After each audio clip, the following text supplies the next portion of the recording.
Lukas 24 ayat 13 sampai ayat 35. Tapi saya tidak akan membaca keseluruhannya, dan saudara bisa melihat nanti dalam waktu memberikan penjelasan akan firman Tuhan, yaitu jalan Emmaus dalam Lukas 24 ayat 13 sampai ayat yang ke-35.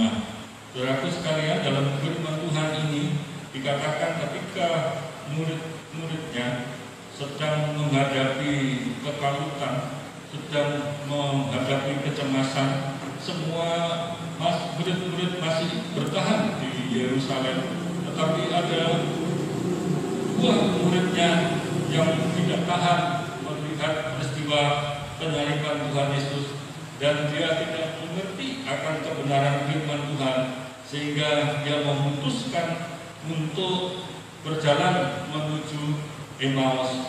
Emmaus ini adalah kampung yang kira-kira jaraknya 7 mil dari Yerusalem, dan Yerusalem itu di atas, Emmaus itu di bawah, sehingga ketika peristiwa ini terjadi seakan-akan dikatakan jalan menuju Emmaus adalah jalan yang menurun, jalan yang putus asa. Dan ketika peristiwa ini terjadi, murid-muridnya merasa ada kecewaan yang luar biasa, kesedihan yang luar biasa. Lepas saya akan membacakan ayat 13 yang lain. Pada hari itu juga 2 orang dari murid-murid Yesus pergi ke sebuah kampung bernama Emmaus yang terletak kira-kira 7 mil jauhnya dari Yerusalem, dan mereka bercakap-cakap tentang segala sesuatu yang telah terjadi. Ketika mereka sedang bercakap-cakap dan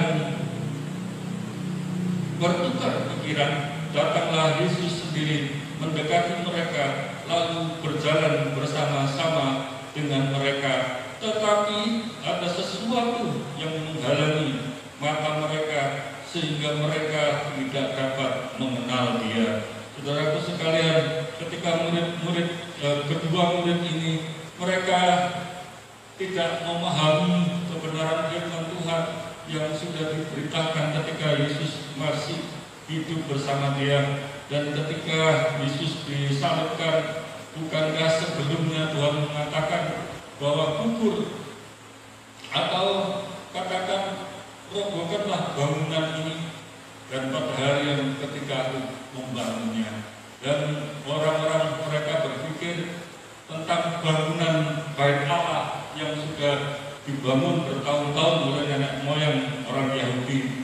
Dia berpikir seperti mana mungkin bangunan yang kokoh, yang besar, terdiri dari batu-batu yang besar itu dirobohkan, lalu kemudian dibangun selama 3 hari. Dan perkiraan itu adalah perkiraan yang salah, tafsir yang salah atas kebenaran firman Tuhan. Yang dimaksud adalah tubuh Yesus. Bait Allah itu melambangkan tubuh Yesus yang akan mati selama 3 hari, dan pada hari yang ketiga itu akan bangun seperti semula, akan bangkit seperti semula. Dan firman Tuhan itu disampaikan ketika peristiwa ini belum terjadi. Tapi sayang, kedua murid ini sedang matanya terhalang dengan, dikatakan firman Tuhan ini terhalang oleh sesuatu. Dan mungkin sesuatu itu bisa bermacam-macam, karena pikirannya yang sekarang menjadi luntur oleh karena peristiwa yang dialami oleh murid Allah Yesus Kristus. Bisa juga terhalang oleh hatinya yang sekarang tertutup oleh karena dia tidak mau mempertahankan firman Tuhan dalam kehidupannya. Saudaraku, dalam firman Tuhan ini ada 4 hal yang penting yang perlu kita perhatikan. Yang pertama, jalan ke Emmaus itu sama dengan meninggalkan persekutuan. Kalau Emmaus itu merupakan kampung yang jauh, yang harusnya berkumpul bersama-sama di Yerusalem, tapi 2 orang ini harus meninggalkan persatuan perkumpulan dengan murid-murid Yesus. persekutuan dengan murid-murid Yesus. Dia pikir bahwa Allah itu sudah jauh. Dia pikir bahwa Allah itu sudah kalah. Dia berpikir Yesus itu sudah mati, tidak mungkin bangkit lagi. Dan itu kenyataan sampai hari ini orang berpikir seperti itu, bahwa Yesus itu tidak pernah bangkit lagi. Dan kenyataannya tidak seperti itu. Dan murid-murid ini meninggalkan persekutuannya, meninggalkan persekutuan yang harmonis dengan murid-murid yang lain, dan meninggalkan Tuhannya di Yerusalem yang biasanya mereka bersama-sama mendengarkan firman Tuhan, belajar firman Tuhan. Nah, saudaraku sekalian, jikalau kita ini tinggal di dalam persekutuan dengan Tuhan, bersama-sama di dalam gereja, kita masih tetap, meskipun dalam keadaan kita mengalami kesulitan, kita bisa mendapatkan penghiburan dari firman Tuhan. Kita masih mendapatkan keteguhan dalam firman Tuhan. Firman Tuhan itu masih akan menolong kita supaya kita belajar kuat di dalam iman. Tapi kalau kita meninggalkan gereja, kita apalagi meninggalkan firman Tuhan, maka firman Tuhan itu akan pergi dari kita, dan yang lainlah yang masuk menghalangi mata hati kita. Yang lain itulah yang akan menutup pikiran kita supaya kita jauh dari persekutuan itu. Dan kita bersyukurlah dalam kesulitan yang seperti itu, justru Tuhan Yesus itu datang untuk mencari murid-muridnya. Dia mencari dua muridnya yang pergi meninggalkan Yerusalem itu. Saudaraku sekarang, ini juga merupakan lambang dari Yesus Kristus, hubungannya Yesus Kristus dengan kita. Kalau kita jauh dari Tuhan, ingatlah Tuhan tidak meninggalkan kita. Ketika kita merasa mendapatkan kesulitan dan kita merasa ditinggalkan oleh Tuhan, oh jangan lupa, Tuhan tidak pernah meninggalkan kita. Dia tidak meninggalkan dalam keadaan kesulitan apapun yang kita hadapi. Tuhan mau menolong saudara dan saya, asalkan kita masih tetap dalam persekutuan bersama Tuhan. Tuhan mau mencari kita yang mungkin dalam kesulitan-kesulitan tertentu, sehingga mata rohani kita terdalam dengan berbagai masalah itu. Tuhan Yesus mau datang kepada saudara. Tuhan Yesus mencari saudara. Oleh sebab itu, tetaplah kita mencari Tuhan. Jangan meninggalkan Emmaus. Oh, maaf, jangan meninggalkan Yerusalem menuju Emmaus. Tapi tetaplah bertahanlah dalam Yerusalem. Dalam iman kita, janganlah meninggalkan jalan kebenaran yang hidup itu. Tapi kita tetap dalam persekutuan dengan Tuhan. Yang kedua, dalam menuju Emmaus itu, karena kita tidak memahami kebenaran firman Tuhan. Saudaraku, di dalam ayat yang ke-21 di sana dikatakan, padahal kami dahulu mengharapkan bahwa Dia yang datang untuk membebaskan bangsa Israel, tapi sementara itu telah lewat 3 hari sejak semuanya itu terjadi. Saudaraku, ini pemahaman yang salah dari murid-murid Tuhan Yesus. Karena mereka sebenarnya Yahudi pada waktu itu sedang dijajah oleh pemerintah Romawi, sedang kesulitan menghadapi penjajahan dari Romawi. Dan murid-murid itu mendapatkan guru yang luar biasa, guru yang membuat mereka terkagum-kagum karena perbuatan ajaibnya. Dia bisa kasih makan 5.000 orang banyaknya. Dia bisa kasih makan 4.000 orang makan banyaknya. Dan juga dia bisa menyembuhkan segala penyakit. Dia memulihkan segala keadaan jiwa manusia. Dalam kondisi seperti ini, murid-muridnya tidak memahami bahwa sebenarnya tujuan utama bukan membebaskan dari penjajahan pemerintah Romawi, tapi Tuhan Yesus mau menolong umat manusia itu dari penjajahan yang lebih dahsyat lagi, yaitu penjajahan dosa. Sebab apa? Dosa inilah yang menjajah manusia, sehingga manusia itu tidak bisa kembali kepada Allah. Kalau soal penjajahan biasa pemerintahan, oh itu masih ada perubahan politik, itu bisa berubah. Saudaraku sekalian, yang berubah-ubah dalam pemerintahan itu. Saudaraku, sebabnya itu firman Tuhan dalam Matius 18 ayat 20 di sana katakan, sebab di mana 2 atau 3 orang berkumpul dalam namaku, di situ aku ada di tengah-tengah mereka. Ini menunjukkan bahwa dalam situasi yang terkecil sekalipun, dalam situasi persekutuan yang minim sekalipun, Yesus itu hadir di tengah-tengah kita. Yesus itu ada di tengah-tengah kita. Kalau hari kita ini, sekarang ini kita lebih dari 2 orang, Yesus pasti hadir di tengah-tengah kita.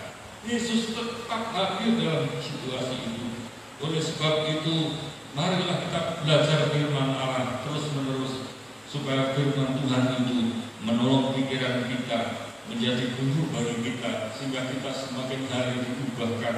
Saudaraku, kalau saudara mau belajar firman Tuhan melalui gereja kita, dan kita sudah punya channel di YouTube Lukas Kuswanto, sudah ketik di situ. Paling tidak ada 50 khotbah saya yang sudah tersimpan di situ. Dulu saya bingung banget untuk mencatat khotbah-khotbah saya. Sekarang saya bersyukur dibantu YouTube, disimpan di situ.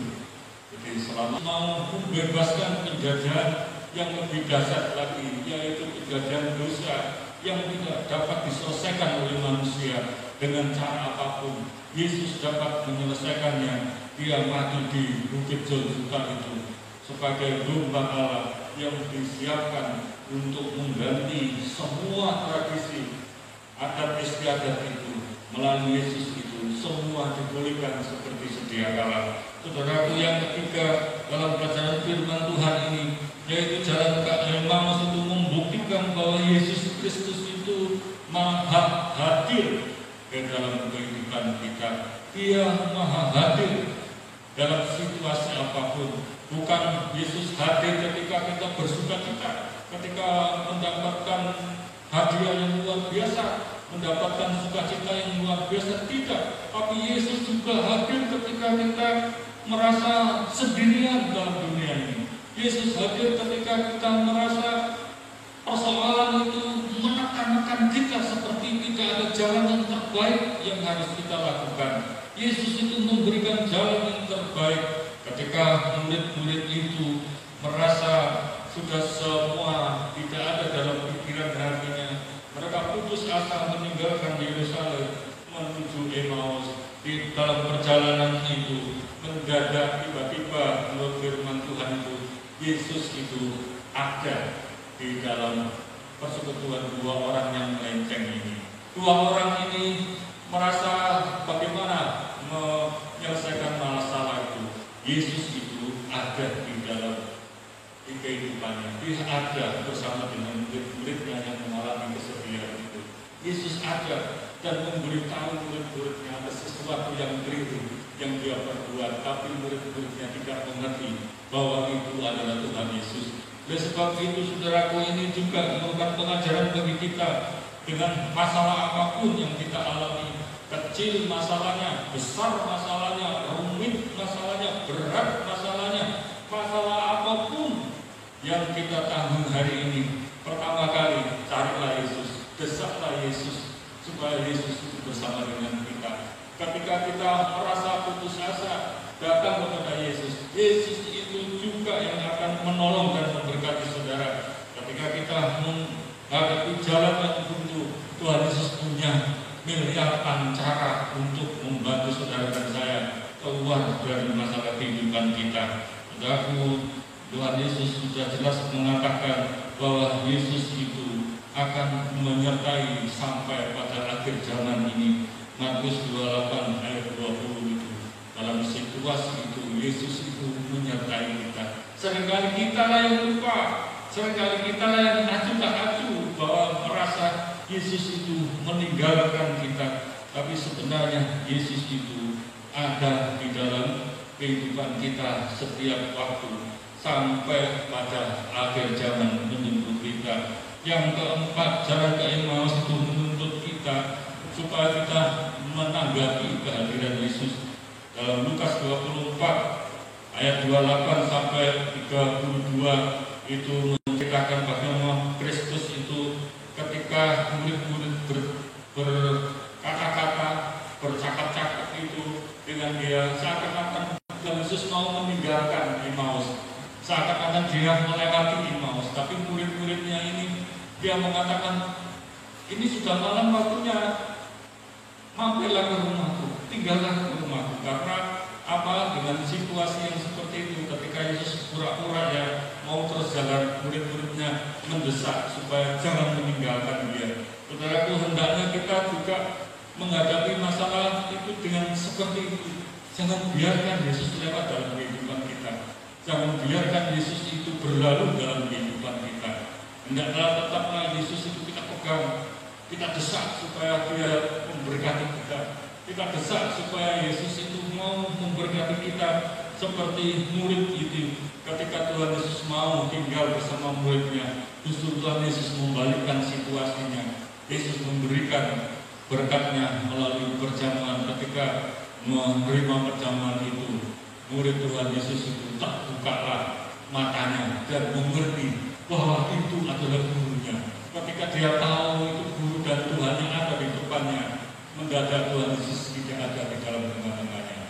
Saudara sekalian, ketika murid-murid seperti sedih seperti itu, sekarang dia berubah dengan sukacita yang luar biasa. Hatinya yang lesu itu sekarang hatinya yang berkobar-kobar, yang semangat. Itulah kalau saudara melihat firman Tuhan itu dikatakan, makanya ya hatiku ini, hati kita ini berkobar-kobar ya. Tuhan Yesus itu bisa merubah situasi yang menyedihkan menjadi mendadak bergembira. Tuhan Yesus itu bisa merubah kesulitan kita yang seakan-akan kita ini terjepit. Tuhan Yesus membukakan jalan supaya kita ini boleh semangat lagi, kita boleh berkobar-kobar lagi untuk memuji, memuliakan Tuhan.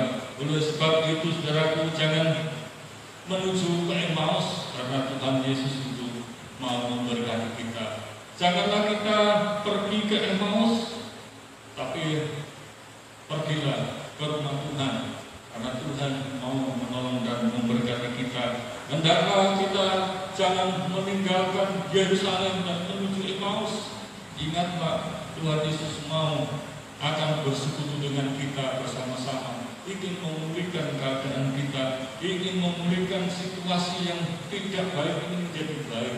Tetaplah berharap dengan Yesus, bahwa Yesus itu mau tinggal di dalam hati kita. Janganlah pergi ke Emmaus karena banyak masalah yang akan dihadapi oleh kita, tapi kita tetap tinggal di Yerusalem. Kita desak Yesus itu supaya dia menolong kehidupan kita. Kita minta tolong pada Tuhan supaya kita ini diberkati dalam situasi apapun. Dan Tuhan itu tidak pernah kekurangan akal, Dia tidak pernah kekurangan kekuatan, Dia tidak pernah kekurangan apapun, sanggup menyelesaikan berapapun persoalan manusia ini. Berapa miliar di dunia ini manusia sekarang ini, kalau ada sampai 5 miliar, oh Yesus sanggup menyelesaikan masalah 5 miliar itu. Bagi Dia itu tidak seberapa, karena Dia adalah Allah sendiri, Allah yang menciptakan manusia. Dia juga sanggup menyelesaikannya. Haleluya, puji Tuhan.